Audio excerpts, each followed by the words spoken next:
got purlins on one side, and I just left them hanging over. I'll cut them to the length at the end, but it looks good. I measured down and centered my board at 7 inches for the ridge cap, so looks good. And I took the forks on the tractor and picked up the logs, picked up the stickers, cleaned up the mess. Dawson picked up all the small scraps. I scraped off all this sawdust, got this all cleaned up. While he's up there monkey business, I was cutting him a couple of them. I had a lot of time because he wasn't putting them down very quick because they're hardwood. I threw down a piece of 6-inch drain tile with a sock on it. You don't see the sock, but it's back about 3 feet. And I had a length left over from a job I did. So we got a little sluice pipe here. If you remember, there was a puddle in front of this. Then I went out back on part of my driveway and I scraped off 1 inch or so until I got enough crusher run to put a little drive up to this wood building. And this is pretty hard before I pack it. So I might get the plate tamper out here. I want to keep it down below the deck there. And I got a slope on it. You see how high we are here? I think we went up a foot anyway out there, and then we're up about 2 foot here. And this is going to give me a nice place to back in, do my firewood, and get out without getting stuck in the wintertime. Because you can see this drop off here. It doesn't show on camera, but it's about a 2-foot drop. You get the tractor down in there and then try to back out, you definitely need 4-wheel drive. And so if I decide to sell firewood, people can get at it. Dawson's going to take the purlins and start them on the other side. He's going to throw me numbers. I'll cut them for him. We'll get this thing streamlined because he's got to get going on this project.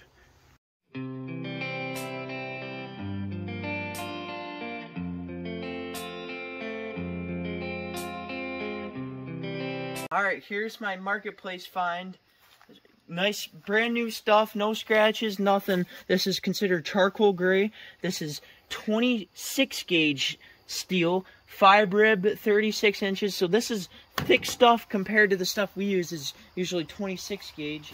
And this is 12 foot long, so what I should be able to do is have barely any waste, cut it in half, and I'll have 2 on either side. So I got 6 sheets of that. Now what that's going to do is it's going to make my roof look pretty, and it'll sort of match my tiny house. And this is on a budget. I got it for about half the price, so that was pretty cool. And then I also got some matching screws that matches the charcoal gray. And look at what I found while we were there. I found these doors. I got a great deal on them. These are 8-foot doors, so that's actually perfect for this. And these are really heavy doors. They got a nice design on it, almost matches my tiny house. This is a 1 3/8 thick door, 36 inches wide, so I'll get a 6-foot opening, and that should be plenty of room here. I should go from like around here to there. And I have 8-foot tall ceiling. That's the same length as a sheet of OSB. So if I mount them so that they overhang here a little bit, so they have something to swing against to lock, then I should be awesome. Just have to figure out, might paint them, figure out a locking system, but that was pretty cool. So I'm gonna have my stud wall come out to about here, so I'll have plenty of room to do shelving, maybe along the sides, and I'd like to hang up stuff such as weed whackers and other equipment. And it's all about storage space and our budget here. So I think I got a great purchase, and I'm happy. We're moving along. All right, guys, we're going to start on Dawson's metal for his roof today. He bowled with his new ball last night. He got a Global 900. It's a new bowling ball, 15-pound, 3-ounce, and it worked really good, but he said he hurt his back last night. He bowled 5 games in a row, and he did something to his back. I don't know what he did. Probably related to carrying his lumber and stuff, too. So it looks like I may have to put the metal on the roof. It's not my project, but we got to get the roof on because he's getting a little water in this building. I'm going to get out my metal cutter, my roofing metal cutter. He's getting out the tools. And grab your magnetic bit. And we're going to get some screws put on that. Alright, my windows arrived. Here they are.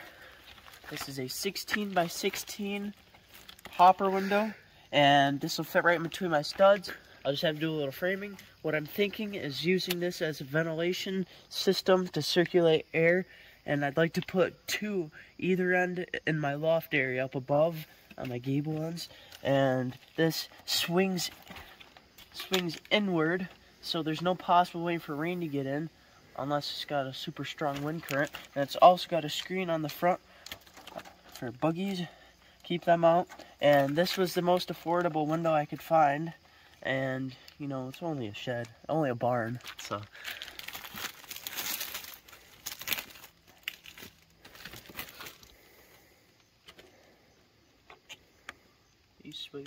so these look like they're frosted. I did not know that, but I'm not going to be up in my loft looking out the window like I am in my tiny house, so I'm fine with that. And it'll also let a little light in, since I'm not going to be putting electric in it right away. And here's your little hook, and here's the 2 adjustments. You can have it just cracked open like that, or you can have it like almost all the way down like that. So I'm probably going to do this one, and that'll let air and light in. Alright, it's practice Sunday. They're over there shooting. They'll be there for an hour or 2. They have breakfast or whatever. Beginning of September. Beginning of the month they have breakfast, and they do pigeon shoot, you know. So we're back to it. Dawson didn't want the scaffolding out there, so we'll use a bucket on the tractor. He's getting a couple screws in and he's marking his spots, and I'm going to help him a little bit, and then he's going to get going. He threw a fascia board thing on here, a screw and a string, and he's lined his bottoms up across the string. Any adjustments need to be made, you just tweak the sheet slightly. He's not overdriving his screws. He's using mastic sealant tape up the vertical seams of the sheets, and then he's going to use M-Seal on the bottom. It didn't stick on the board, did it, Dawson? So he's going to slip it in afterwards, and then he's going to, after, you know, when he does his ridge cap, you do that too. He's using a, if you can see it there, a GRK bolt to pop a little ding in it so he can get the screws started easier without dropping them. Because this is, remember, commercial steel. It's 26 gauge, a little bit heavier. Looking pretty good. All right, he measured the center of his sheet and he's marking it. And we're gonna cut it with the Ryobi, I don't, do you know what that's called? Nibbler? Read on that. It's not a nibbler, but it's I call it a sheet metal cutter. It's supposed to do up to 18 gauge, I think. And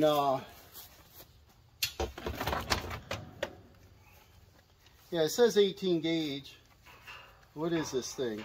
A P591. I don't really know what it is, but I call it a sheet metal cutter. That's all that happens. I wish the jaw opened farther.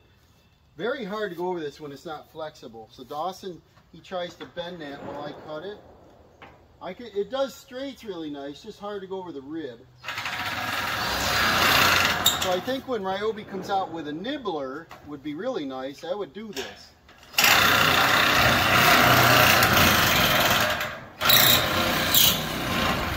Kind of hard to stay on your line.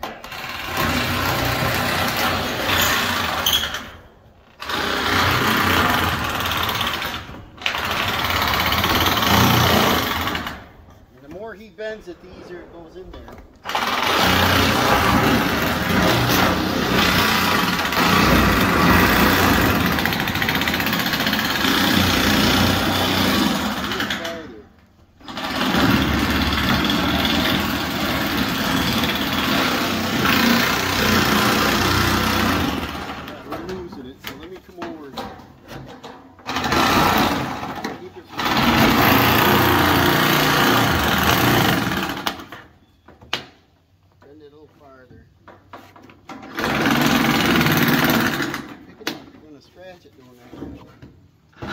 This one alone, do that one.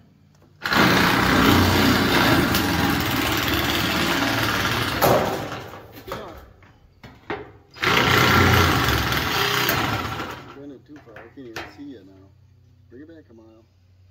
Roll it back here. Roll it back. I can't even get in there to cut it. Pick it up off that one. It's a stretch, guys. You gotta roll it back this way. Oh man, we went upside down. This is tough. It's 26 gauge commercial. Don't scratch that one. And then come in and cut that side. I need to get a good needle.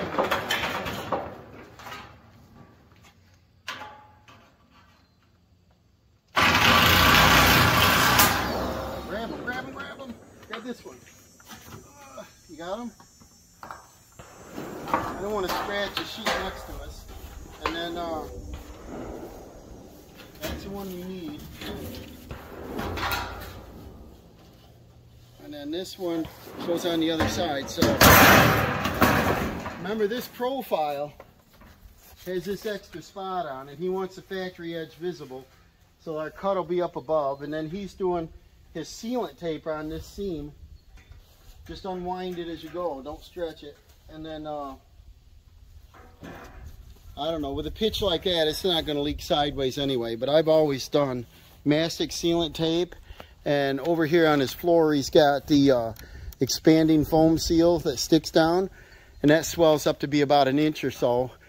And there's no way bees and wind and everything can get in. So we're going to swing around. He's going to stand in the bucket of the tractor. I'm going to lift it right up, and he does the same thing over. We got 2 more sheets on this side.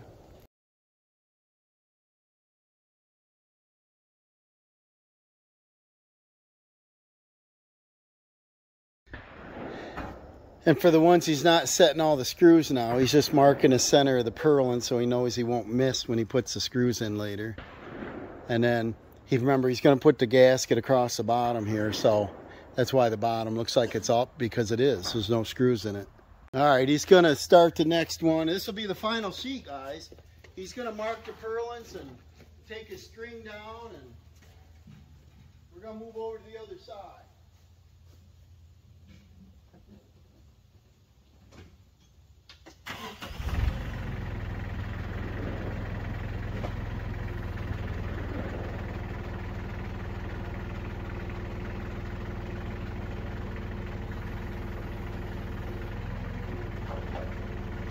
Hold it down.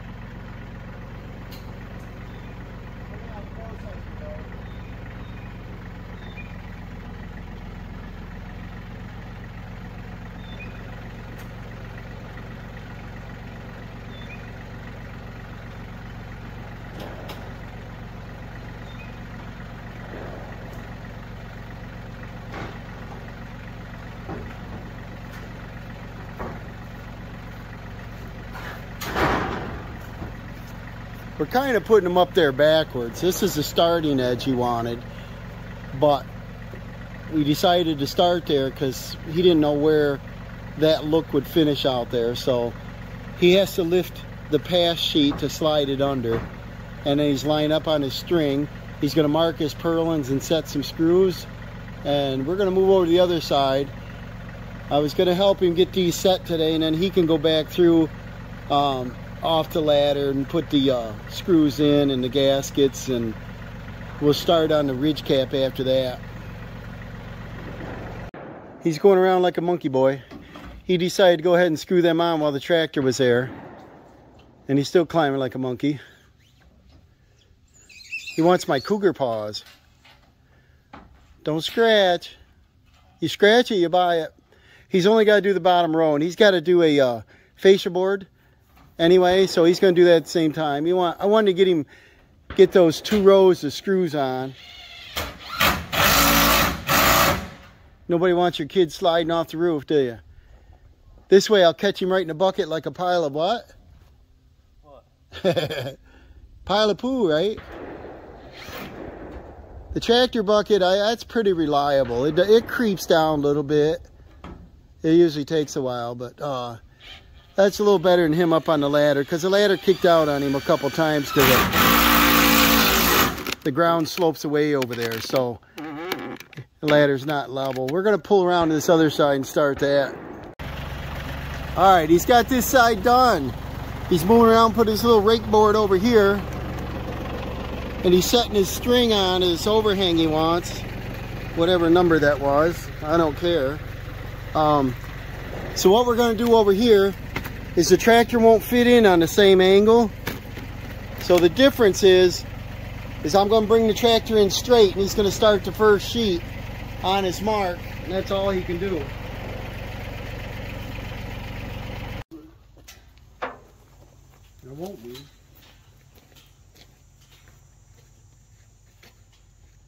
Got everything? Yep. The bit's ready? No, but it'll take 5.5 seconds.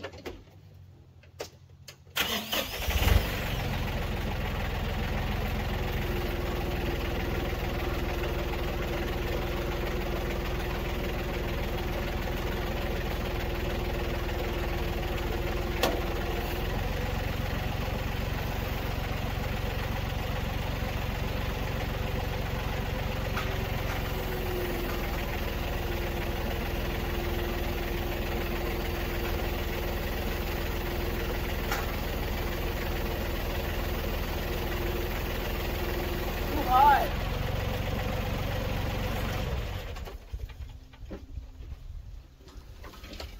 Should be perfect.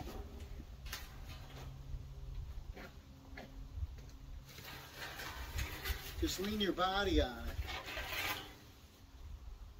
The screw will hold it anyway, won't it?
All right, he's got both purlins screwed down, looking pretty good.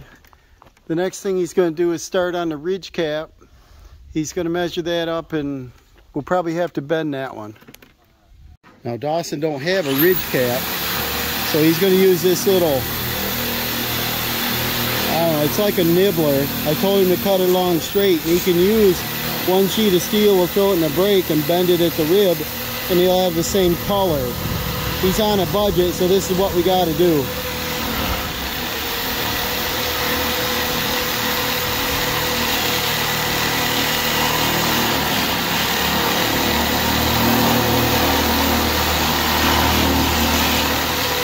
He found out it cuts much better on the backside.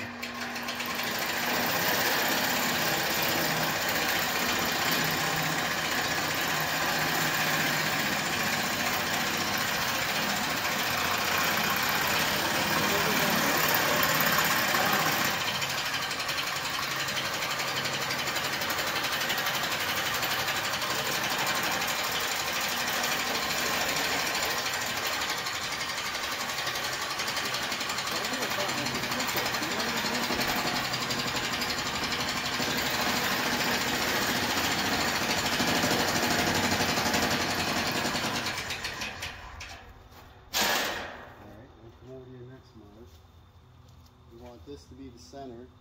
You want to be right here, right?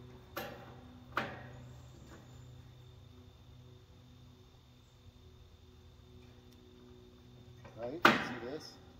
Let go of that. See this?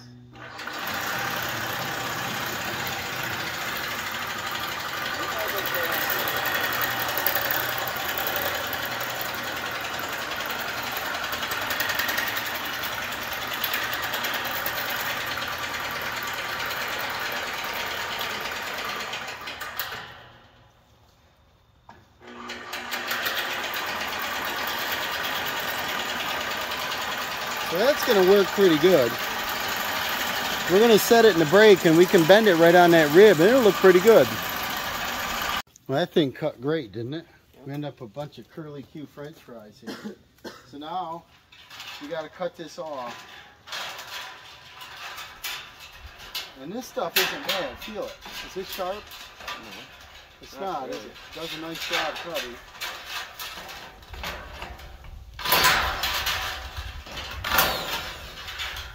Now,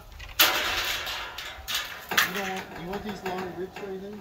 No, not really. You think you want them to goof around with something? If so, we just got to cut the center out. Cut from that way. Try to get in there. No, I just said we might want that thing for something. Probably could take that other tool and turn the corner a little bit with it. And then you can get a start on it.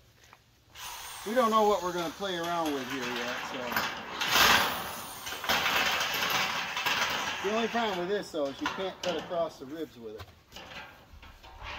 We're going to get it promoted here. I need to design the tools. Right? I'll fit it in there. Hold it, I'm going to push like crazy.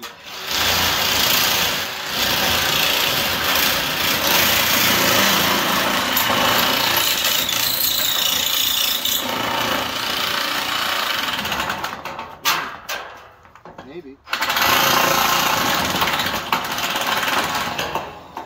See, they got one jaw that moves, the other one doesn't. And makes it tough if you can't tilt and rotate. But this is really thick steel. You can fit it in there. It's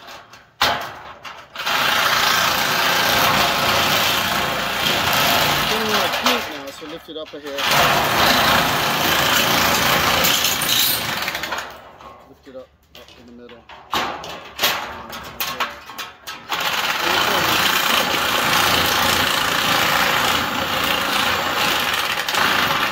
Isn't that tough stuff? Take that one. And then over there, he's got his two ridge cap pieces. Now what we got to do is pick one up, pick that small one up, and give it a bend in the middle. Bring it this way so we can see it. Give it a bend in the middle. You think that brake will bend that? Maybe. It's strong steel though. That's tough stuff. So we might run in the garage. It's out in the back of the garage there, and we'll throw them in there and give it a bend. And you got a pitch up there of how much, Dawson? 812. 812. So we're going to want to bend about a 45. It'll end up being a pretty steep bend on it, but you'll be able to put gaskets in there and tighten it up.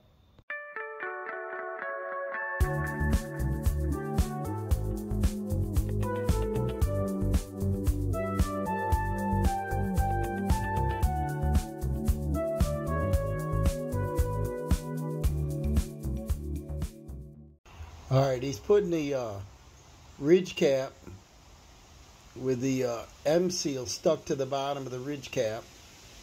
He's going to put it 1 inch from the edge, and then he's going to put the screws down through each rib, 9 inches apart, through the purlin, so that way it's going to stay down nice and tight. I'm going to finish up the video here. We got more to do on the building, obviously, so you'll see more of it. But I got to total out this video now. And we hope to see you on the next one. Thanks for watching.